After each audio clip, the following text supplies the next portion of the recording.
after experiencing all this anti-Semitism, I almost started crying. And I was like, I looked at him and I said, I'm sorry, but I don't understand what you're saying. And they took all of this and turned it against us. Bienvenidos a un nuevo episodio de Con los Ojos Abiertos. Este es un podcast que nace de la pasión por contar lo que pocos se atreven a contar, que es la luz de Israel, sus desafíos y su belleza. Aquí vas a escuchar historias que inspiran, entrevistas que iluminan y reflexiones que te van a desafiar a pensar diferente. Soy Jessy Cohen y los invito a abrir los ojos conmigo. Hoy estamos con Adiel. Adiel es israelí, no habla español, quizás un poquito. Solo un poquito. Un poquito. Y como queremos ver qué tan bueno es su español, vamos a dejar que él haga su presentación. Ok. Ok, hola. Gracias por recibirme. Soy Adiel Cohen, un activista, sionista judío de Tel Aviv y creador de contenido. Yeah, I think that's about it. Other than that, I still need to practice. Todavía aprende. Genial. Bueno, vamos a seguir la presentación, que él estuvo ahora 10 meses, ¿no? En Latinoamérica, viajando. Ok, y nos va a contar todas sus aventuras, todo lo que vio, cosas buenas, cosas malas. Y le vamos a hacer una entrevista en inglés para ayudarlo. Así que ustedes tienen subtítulos y vamos a empezar el podcast. Bueno, Adiel, how was your trip in South America? Wow, I don't even know where to start. Listen, it's an adventure of a lifetime, and you know, it's first of all, it's such a long time. I'm back in Israel. I came back like 2 weeks ago, and to me, it doesn't even feel like I was gone for that long. But once you settle down, get back home, meet again with your friends and everything, you realize how long I've been for, and it's crazy, and it's a dream come true. I've been dreaming on doing this trip for as long as I remember myself. And I'm happy that I was able to do it. So you went to the trip after you studied. Usually people go after the army. So why that happened and why South America? Right. So for those of you who don't know, there's like this big thing here in Israel, El Gran Viaje, the big trip. And it became a tradition. Israelis, once they finish their military service, immediately they work to save some money, and then they go travel either in East Asia or India or South America. These are like the main 3 destinations. I chose South America, but unfortunately, I finished my service right before COVID. I managed to go travel in East Asia a little bit, but it was just a short trip, and my biggest dream was to go to South America. So I came back from East Asia, started working, saving money, and then 1 month after COVID hit, and I realized it's probably not going to happen anytime soon. So I decided to just start my university, my degree, and I promised myself that the first thing I'm going to do right when I finish is go to South America. It doesn't matter what happens, doesn't matter if I have a job, if like I have things There's going on a war in life. in Israel. Yeah, it doesn't matter what happens. I'm going to South America. I don't care. Why South America? What's so special that every Israeli wants to travel to South America? I think there's something unknown. It's like a mystery that connects Israelis and like South America and Latin America in general. There's a big, I'll say it like this, Israelis love Latin culture. It's in our television. We grow up, watching all the telenovelas. We listen to reggaeton, salsa, bachata. It's very popular here. Israelis, for some reason, are drawn to this culture. And I don't even know. On my personal level, my sister traveled there when I was a kid, my older sister. She traveled there. Since then, I already remember that it's a dream of mine that I want to, realize. And yeah, I think I was just drawn to both the culture, the music, the language, the history, the views. Like the nature there is absolutely marvelous.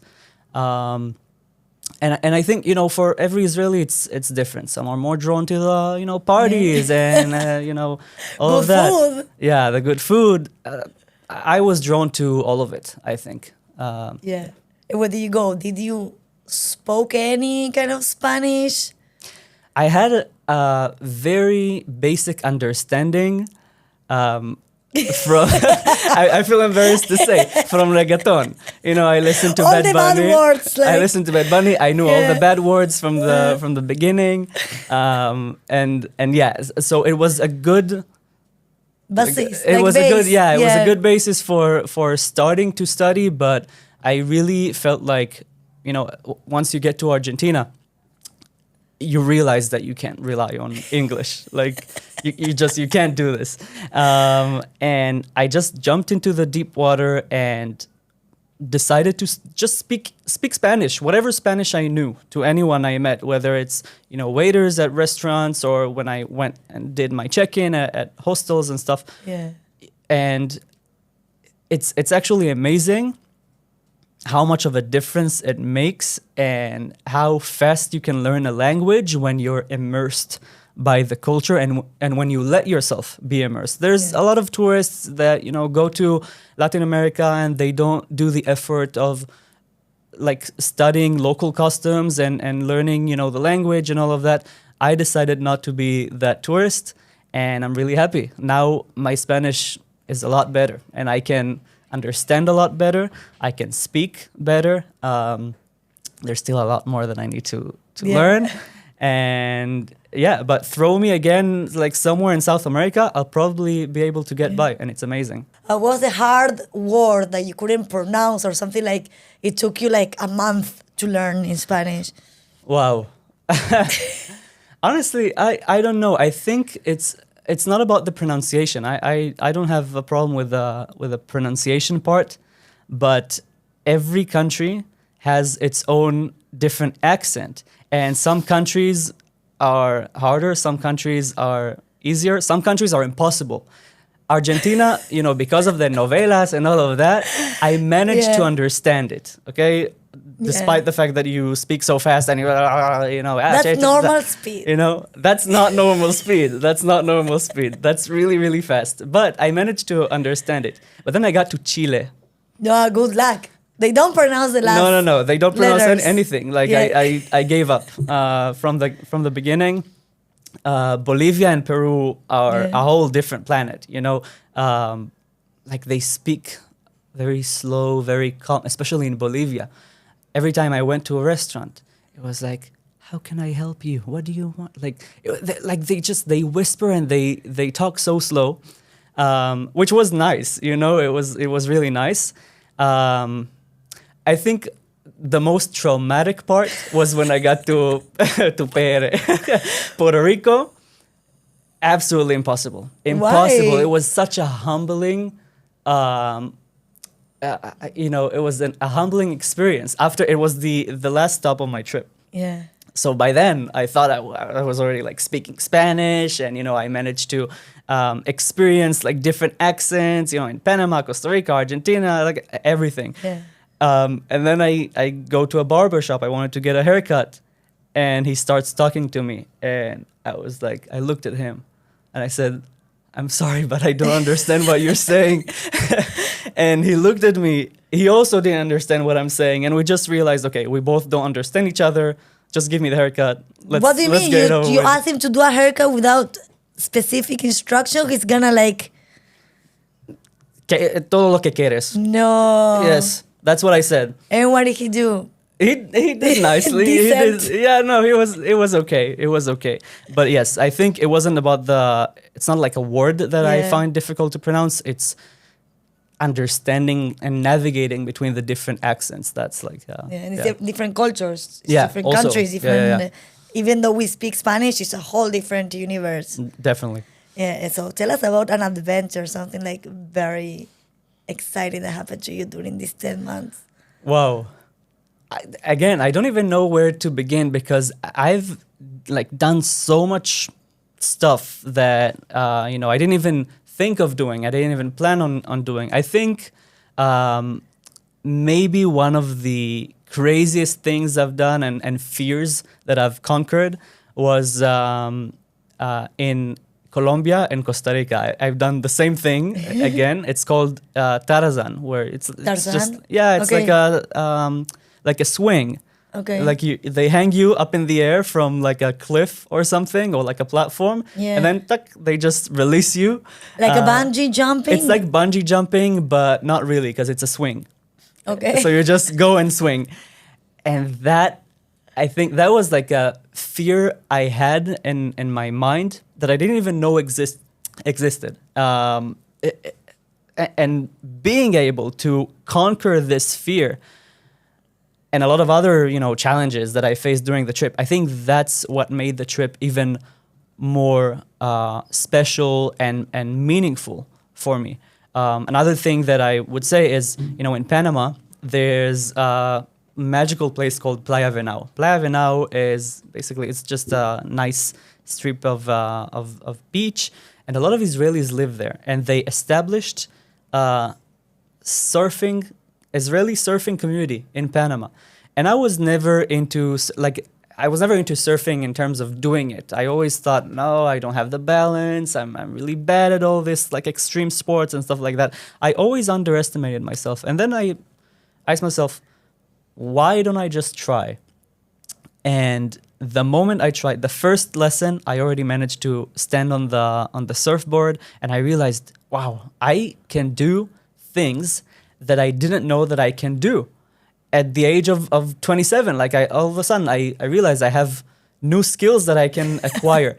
And that's something that South America and the big trip gives people. It gives people the opportunity to go out of their comfort zone, do all these amazing adventures and amazing experiences in a very welcoming and a very warm environment, because that's what Latino culture is.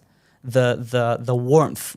I think that's what draws so many Israelis to Latin America. So how's the interactions with the locals? With a broken Spanish. Yeah, with a broken Spanish. Listen, there's one thing good I would say is that over there in Latin America, they're when they hear that you are struggling with your Spanish, they will still be patient with you. They will let you finish your sentence. They will correct you, just like you did before, sí, aprende español. No, not you. Aprendí. Okay. So that's what they do, and they're super, super nice about it. I can't say I had the same experience in Spain. Yes. In Spain, they're a little bit more, why don't you speak correct Spanish and stuff like that. But in South America, wow, it was the best environment to learn the language. And how they reacted when you say that you were Israeli? Most of the times, it's either, Tierra de Jesús, or La Tierra Santa, or like when they didn't know what Israel is, I said, La Tierra Santa. And they said, okay, es muy lejos. And it was most of the times very, very positive.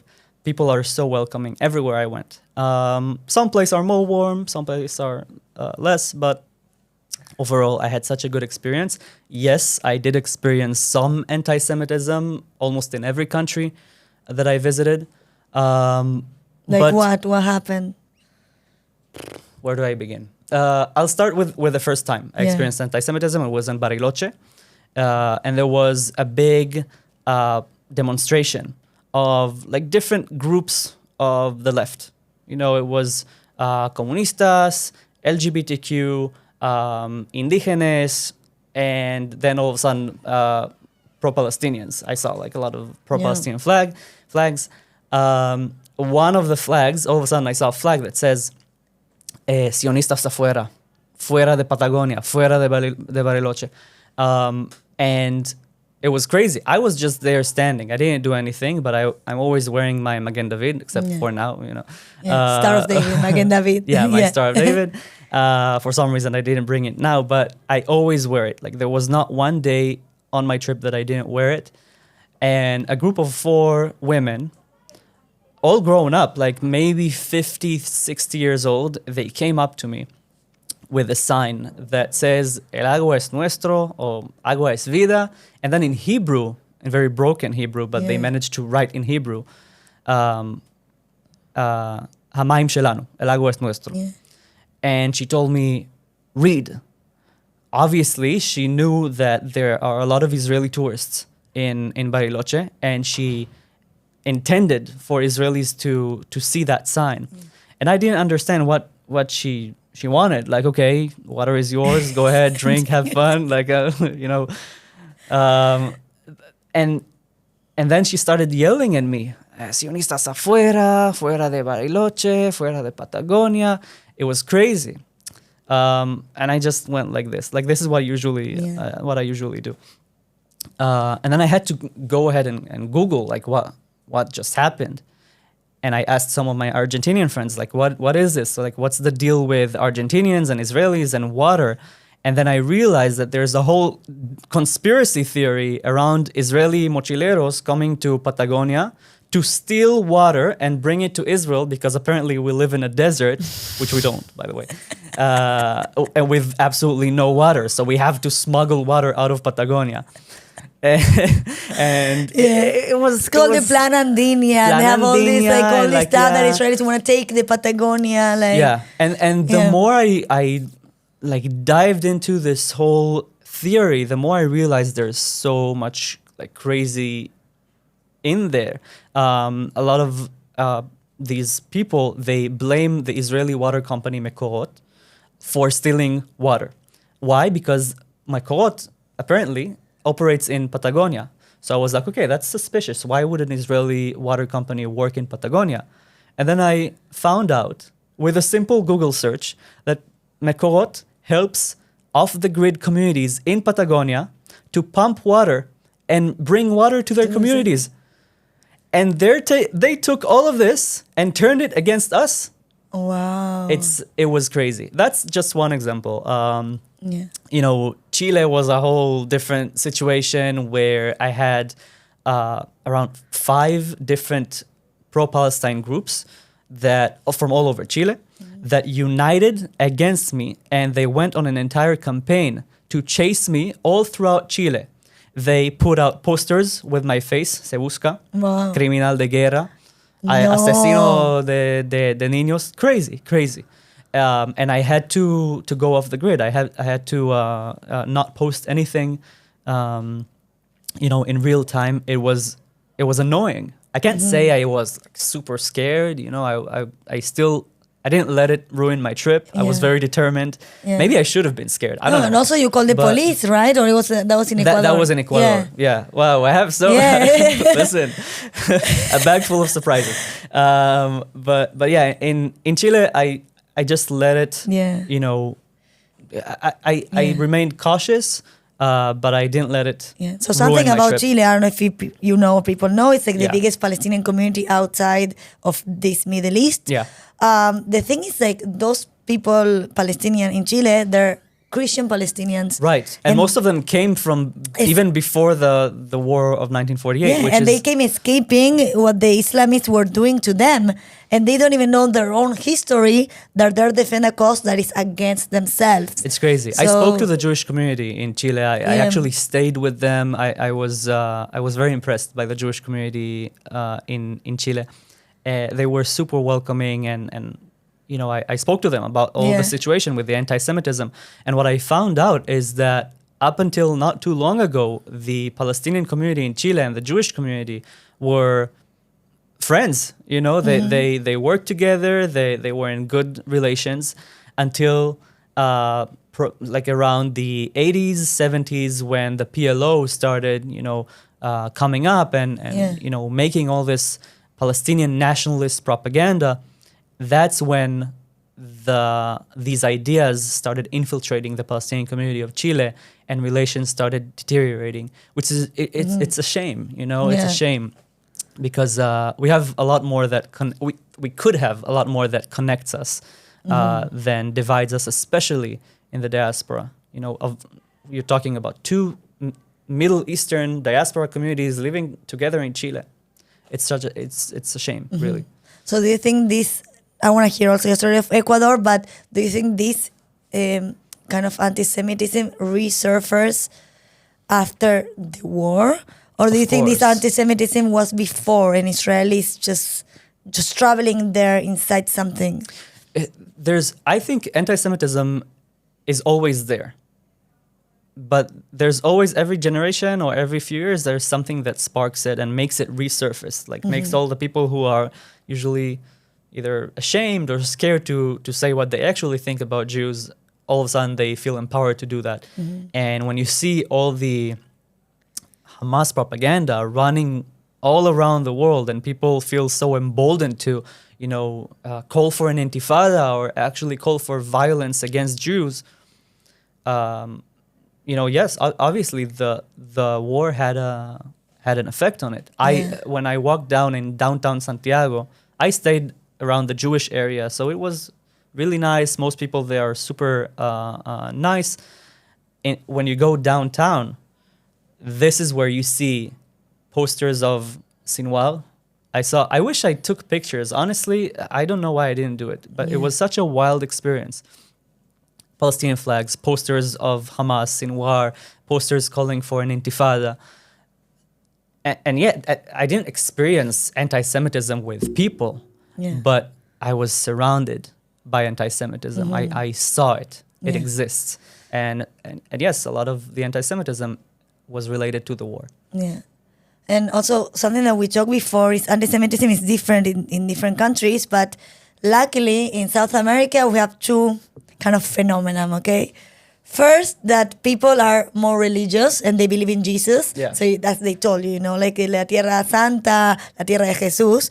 So sometimes the propaganda doesn't get to them because they understand who you're going to believe, the Holy Bible, or you're going to believe whatever TV or whatever Instagram is telling you. On the second hand, we have very strict laws in Argentina, in other countries. This fake freedom of speech that in America they're talking about and letting people incite for violence is not allowed in South America. Right. We have very strict laws. Like there's a point in which there's freedom of speech and there's a point when it is aggression or discrimination. So, for example, in Argentina, one of she's in the Congress. It's called Marina Biasi. She posted that anti-Semitic tweet, and then she went to trial for that. She got a sentence. She's going to prison because of that. Wow. So, we need to understand that even if there's like a little anti-Semitism in South America or growing anti-Semitism, there's laws that protect the people, the Jewish people, the Israelis. And that's how you're going to tell the story of Ecuador, because the police came and helped you, right? I think it also differs between different countries because Argentina and Ecuador are not Colombia and Chile and Bolivia. Some countries would, like the authorities, would actually help you. Other countries, not really. In Ecuador, I had both one of the worst experiences I had and one of the best experiences I had, and I'll say both of them. I'll start with the bad one. I posted a story from the hostel I stayed at.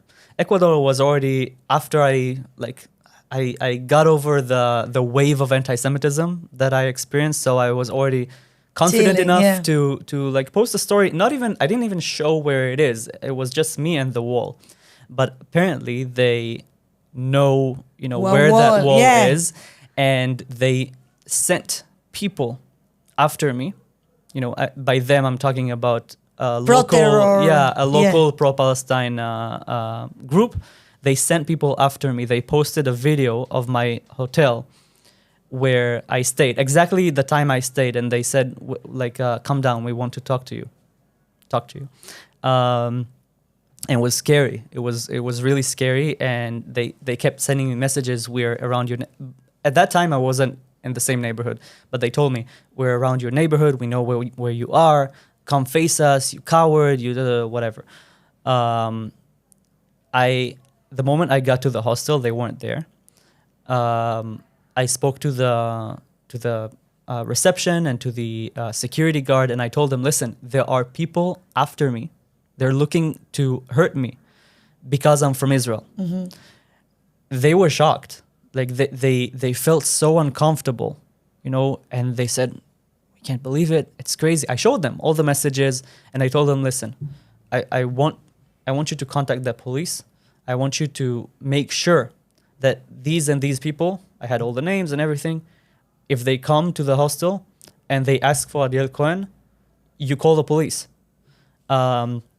Luckily, they were so attentive and so helpful. They felt ashamed almost that I'm experiencing this as a tourist.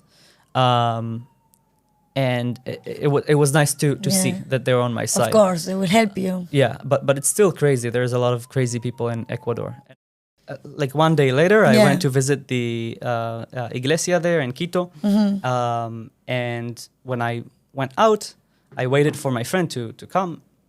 In the meantime, I saw a family of locals passing by, and I noticed that one of them, the mother probably, had a necklace with her name in Hebrew, Sophia. Yeah. And now I have like some, Insane. you know, like I just say things I think out loud without noticing, and I just read it and I was like, Sophia.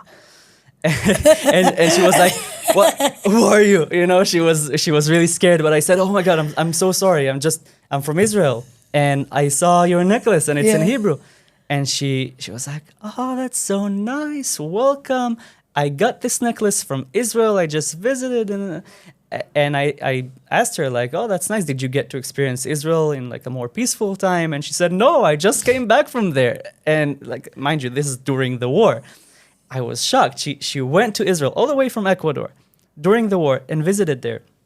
And she told me Israel was one of the most magical places I've been to, and I went to Jerusalem, and I went to the Sea of Galilee, and I went to they're Christians, so you know for them it was very, very important and meaningful, and it was so heartwarming for me to see. And we started laughing with the family. I was like, "How did you let her go during a war to Israel?" And they said, "Yes, she's crazy and all of that, but she managed to convince us to come to Israel with her next time." I was like, "That's amazing. When's next time?" And they said November. Great. So we're receiving again, them. like it's crazy. Within a year, she comes back to Israel, bringing her entire family in. To me, after experiencing all this anti-Semitism, I almost started crying because like just witnessing so much love that people have, you know, for other people, for Israel, for the Jewish people, it's incredible. It's incredible. And there's such a strong bond that exists, but can also be even strengthened between Israel and the Jewish people and the Latin world. And everyone. There's a bond. It's there. And there's so many people nowadays trying to drive a wedge between us, when it shouldn't be like that. We are so similar. Sure, we're not as good of dancers as you are, and you know all of that. But nice and polite and cute and pretty. Listen, polite depends where you go. Depends where you go. I'm sorry, Argentinians, yes, maybe. Okay. Go to the north part of Colombia. Wow. Okay. Really, they're not polite? I feel like Colombians are like amazing. It's not like they're not polite, right? It's kind of like Israelis, where they're very, you know, warm and straightforward, and they will say whatever they want to say to your face. We're so similar. You know, we're so similar, and I wish that more people knew that. More people need to know that. And also we have the same values. We have family values. Oh, definitely. Like being together. Family is number one for Latin culture, for Israeli culture. Yeah, even the spirituality aspect, you know, a lot of, even those who are not necessarily religious in South America, there's always they're very spiritual, and Israelis also, we're very spiritual. There's It's how we speak. We say gracias a Dios, que Dios lo permita. Exactly. That's we speak with God in our language. Yeah. So it's part of who we are. Yeah, and we say the same thing in Hebrew. In Hebrew, you know, Baruch Hashem, Be'ezrat Hashem. You know, it's amazing. Yeah, so that's why. So did you find menus in Hebrew or like places that it was like all Hebrew and you were surprised? Absolutely. The South America, because it's been a thing for Israelis to go to South America for decades now. You know, the locals have adapted, and they understand that yes, there's a big audience of Israelis that come to visit us, and a lot of them learn Hebrew, even like basic words. You know, all the tour guides I've had in all over, like they speak a little bit of Hebrew. You can find menus in Hebrew. You can find signs like an entrance to shops and stuff like that in Hebrew. I think like one funny example that I had, it was in Chile, in Pucón, where there's the big volcano there, the Villarrica volcano, and all the Israelis climb it. It's like everyone goes to Pucón to climb the volcano. I asked the tour guide how many out of all the people who climb the mountain weekly are Israelis. He said 3 out of 4 people who climb the Villarrica volcano in the high season are Israelis. Wow. And it was amazing. And then at some point in the like during the hike, it started getting cold. And I hear him. Now this guy is fully Mapuche, indigenous, you know, like the most Chilean indigenous guy you can imagine. All of a sudden I hear him, kafalia tahat. Like my ass is freezing. Can I say that? I don't even know if I can say that. I'm sorry. But it caught me so off guard because it was so funny. You have this Mapuche guy and he's saying kafalia tahat, which is it's like also such an Israeli slang. It's not, he didn't just say I'm cold. Yeah. It's good because these are the interactions that we want. We have one-on-one person interaction. You know that you can see the soul of the person. Yeah. And someone who has like very good soul, it's not whatever people are lying on the press. You know what I mean? Yeah. It's I found it very, very nice. That, like to see all these small businesses, these local businesses that run for years with Israeli tourists coming and supporting. There's like just for example, in La Paz, there's this old lady in like right in the center, and she makes food.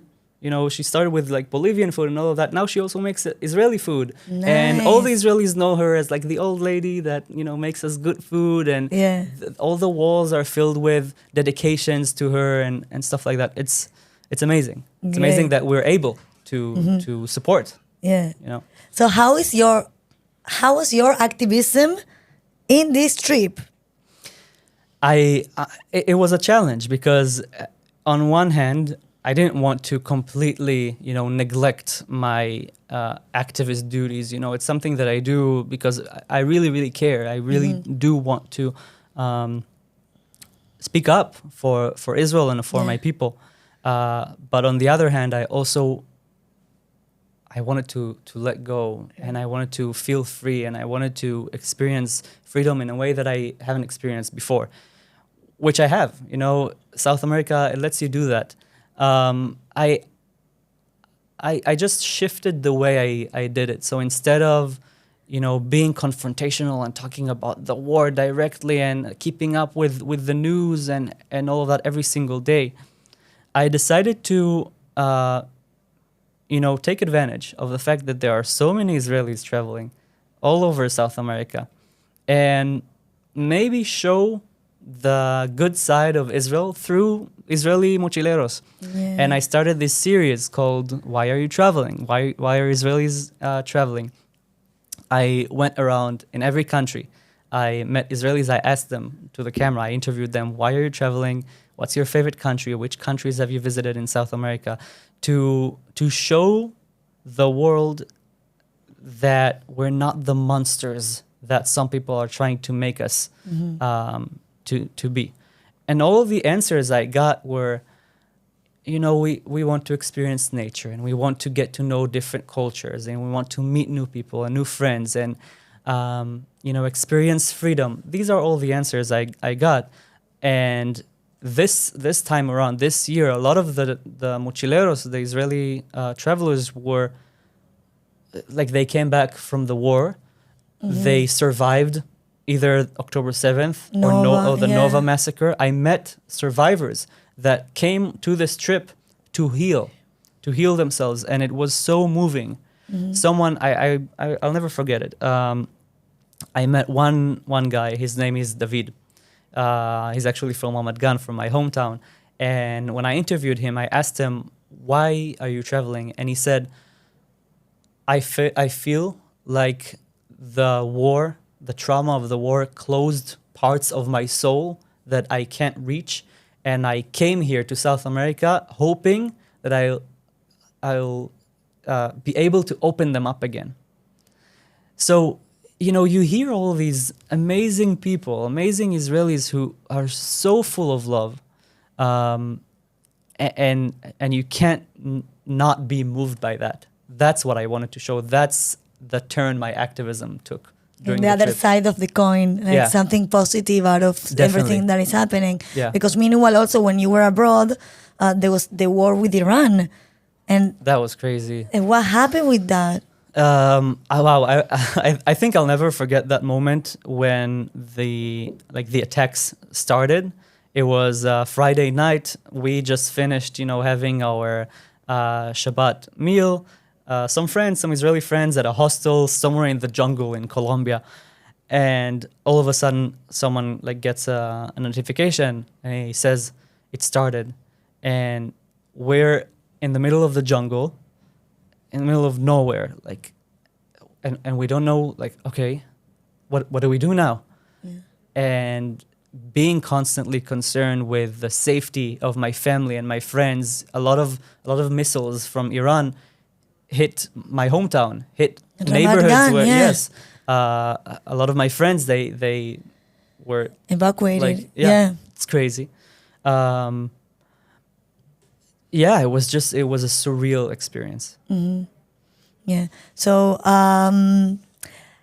let's go to a more fun part. Okay. So I want us to talk about the nightlife in Latin America. Oh, wow. Okay. Yeah. We always start with Argentina. Okay. Yes. By the way, this is, for those of you who don't know, that's the number one country for Israelis. Israelis usually start the trip in South America and Argentina. Yeah. We have the hummus trail. There's the hummus trail. Yeah. Okay. Which is what? And you tell us. Okay. So every place where Israelis visit, there's visit for a long time, and it's like a tradition. There's a hummus trail. That's what we call it. Yeah. It's basically the route that all Israelis take in that country. They do the same. They go to the same hostels and they go to the same restaurants. Yes. They're always together. They have these all groups. We're a network. We love networking with each other, and we love traveling with each other. Yeah. I traveled alone, but I was never actually alone. I always found other travelers from all over the world, but also from Israel, that I just joined, and we traveled together and we became friends. So there's a hummus trail, the same thing that all Israelis do in South America. So it starts from Argentina, it ends in Mexico, and some people do it Argentina to Mexico, some people do it Mexico to Argentina. Depends on the season. Yeah. Most people do it starting from Argentina. And the nightlife, the nightlife in Argentina, to me, it was a shock. I love going out. I love partying and all of that. I love the music, reggaeton and all of that. Mm-hmm. But when I found out there's not one single club in Buenos Aires that opens before 3 a.m., I was like, I can't do this. Maybe I'm not cool enough. I don't know. Maybe I'm not, I'm too much of a gringo for that. It was crazy. By the time people only start, dressing up to go to the party, I'm already sleeping. But it's like when in Rome, you need to go with the flow. You can just it was the first not week. Go. I just got to South America. I was still shocked, and you're jet lag. You're awake. 3 a.m. It's like 8 a.m. in Israel. You need to be awake. I can't do this. I can't do this. It was too much for me. So Buenos Aires, I unfortunately didn't experience any which is the best one. I know. It's a night. Night finish when the day starts. I will say this. Yeah. I went one night to a I don't remember the name of the milonga, but it was one of the most well-known milongas, and it was absolutely incredible. Good. I just watched all these good-looking people dance, and all of that, And I was like, you know what? I'll never be as cool as you guys. Well, but tango is a whole different thing. First, young Wow. people, it's not our thing for young people. It's for older people. And second, Yeah. whoever young or people who are doing that, they're very professional. They know how to do It that. was amazing. Like, they're insane. It was- and I don't even know how to do that. Like every single act, Yeah. you know, I was mind blown. How did they do it? It's so cool. And Yeah. you know, Argentinians, what can I say? You guys Yeah. are good looking. You're Yeah. some of the most attractive people, you know, Yeah. in the world. So you want to tell us something about Argentinian women? How was it with like Latin women in general? I didn't have too much, you know, it's not, I was... Tell us the truth at the end. I was- We know what Israelis do in Argentina. No, I know. I wasn't part of this. I was very focused on, you know, just experiencing, Yeah. you know, doing all I wanted to do on my bucket list and like Okay. going on my trip. Yes, I did meet women. I met, you know, friends. It's You're part not of it. telling us any scoop at the end. We want to know one story, one girl, something nice. No. You know? It's not like there wasn't anything interesting there. Okay. I can assure you. I don't that. believe you. Yeah. But okay, let's see. Off the record, maybe. So we have this time where we're going to make Adiel pour the mate. You know, Okay, and how to yeah, drink I the mate. learned. I learned the hard way. Yeah. Okay, so in the beginning, We're going to test you. Okay. Okay, yeah. So just a little background. Yeah. I already knew what mate was, you know, because my sister brought it from Argentina because we know. Yeah. It's also kind of like trendy in Israel. Yeah. What is this termo? It's weird. How do you open it? Exactly. We're letting you do Okay. it, you know. No, but it's a different termo than what I know. Really? So Yeah. I had a little bit of a basis for how Yeah. to drink mate, to pour mate, but I Yeah. didn't know the whole, you know, Tekes, ceremony, yeah. the tekes. So I learned. I went. We had a workshop at the Chabad. Really? We had a workshop at the Chabad house in Bariloche with the rabbi and his lovely wife. And They're Argentinian or they're Israeli? no, they're Israelis, okay. but they brought a local Argentinian Jewish guy to teach us how to do mate. Yeah. Mind you, before that, Yeah. I just, you know, I put whatever, I poured whatever, I was stirring it up, Yeah. and I had one guy on the street, he was like yelling at me, no, guys, no. What did you do that he Yeah. yelled at you? So then, yes. After that, I went to a workshop and I learned. So Yeah. first of all, you pour a little bit of the mate, and then you cover your the mate, ¿cómo se dice? Matera? Yeah. No. You can like, Yes. ¿Cómo se dice?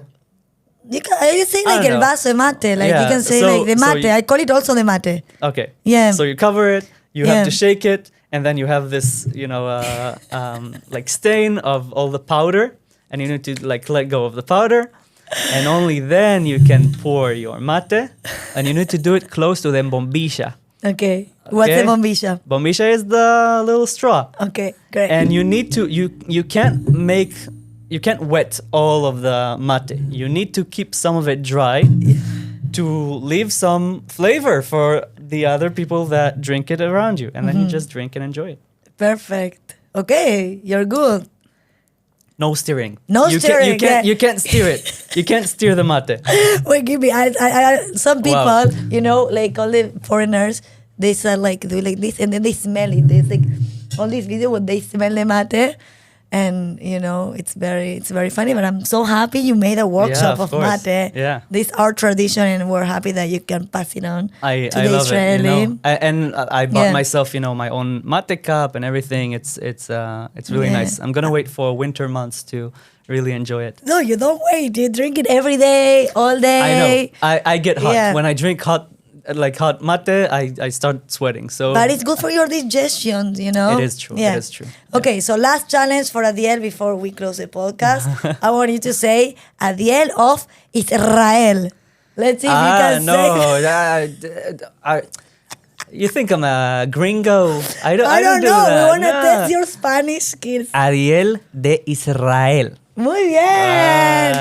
You know, I'm good with the pronunciation and everything. Good. I'm not, you know. No, because ours is not that easy for people. I think most Israelis can do it. Yeah? Yeah. We're gonna test Yeah, that yeah. out. And we're gonna see. Okay. Yeah. For your next guests.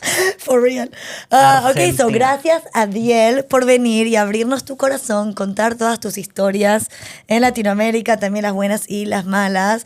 Y esperamos que la cultura latina también te haya empapado de amor y sentimientos y que vuelvas, obvio, prontamente a Latinoamérica. Y bueno, y gracias a ustedes por escucharnos, por estar ahí siempre, por seguirnos desde cualquier lugar del mundo, desde acá, desde Israel, la Tierra Santa. Soy Jessy y nos vemos en el próximo capítulo.